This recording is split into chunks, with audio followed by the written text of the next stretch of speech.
मेरे हरसिंगार पारिजात या रात की रानी के पौधे में फूल खिलने स्टार्ट हो गए हैं। तो मैं आज आपसे इसी की केयर शेयर करने जा रही हूँ कि मैंने उसकी क्या स्पेशल केयर की कि इतनी जल्दी मेरे इसमें फ्लावरिंग शुरू हो गई। और साथ-साथ में बहुत सारे ढेरों फूल लेने के लिए, क्योंकि अभी आपको नवंबर तक बहुत इसमें हेवी फ्लावरिंग देखने को मिलेगी। स्पेशली हम बंगालीज़ में जो ये पौधा है पारिजात का, उसको एज ए साइन बोला जाता है कि माता रानी दुर्गा माता के आने का, एक अराइवल का एक साइन है जो हमें प्रकृति देती है कि माता आने वाली है। तो ये एकदम परफेक्ट टाइम होता है जब ये फूल खिलने लगता है। तो इसकी आपको क्या अगर केयर करनी है, जो अगर आपके पौधे में अभी तक फूल या बड्स आप नहीं देख रहे हैं, तो सबसे पहले है कि आपने से इसको सबसे मस्त इसकी सॉइल एसिडिक बनाइए। तो मैं जब भी ऐसा मेरा पौधा डोरमेंट पीरियड से निकल के इस तरफ होता है कि हाँ फ्लावरिंग होगी नेक्स्ट 1 मंथ के अंदर, तो मैं ये इवन ज़मीन में लगे पौधों में भी मैं करती हूँ।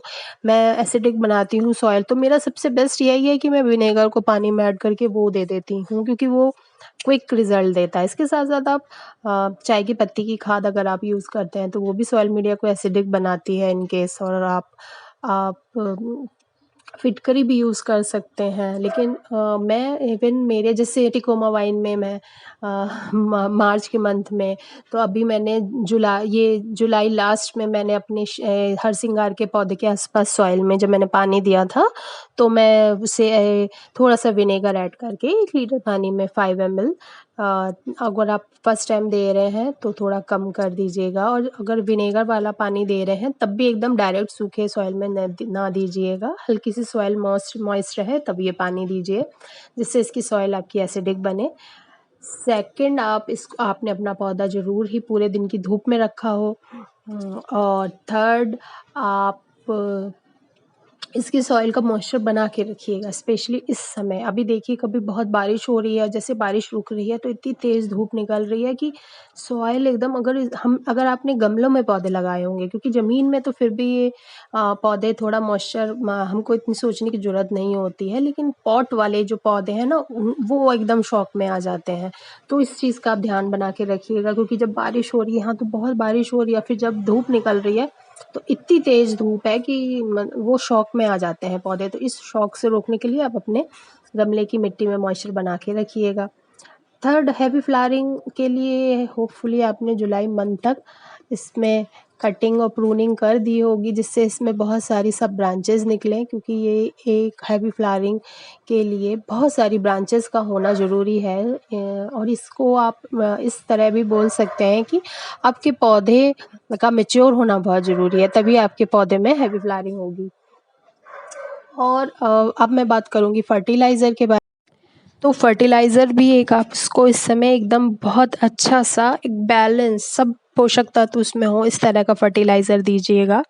तो मैं जो अपने पौधों में देती हूँ स्पेशली 2 टाइम, और सीज़न जब स्टार्ट होता है उस समय कोई भी कंपोस्ट आपके पास ऑर्गेनिक जो भी आप यूज़ करते हो, जैसे मैं वर्मी कंपोस्ट यूज़ करती हूँ, उसके साथ में थोड़ा नीम खली और फंजीसाइड।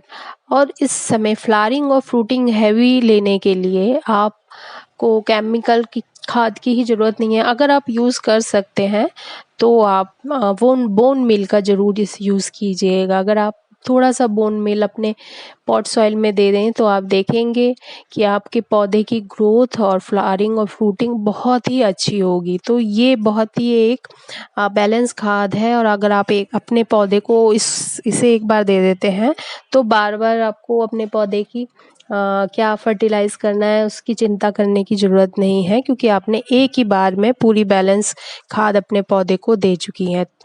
तो आप इस तरह से अगर अपने पौधे की केयर करेंगे तो देखेंगे बहुत जल्द इसमें फ्लावरिंग स्टार्ट हो जाएगी और आपका पौधा हेल्दी भी बनेगा। अगर आपको मेरी ये केयर टिप्स अच्छी लगी तो प्लीज़ मेरे चैनल को लाइक कीजिए, सब्सक्राइब कीजिए। Thank you for watching my video.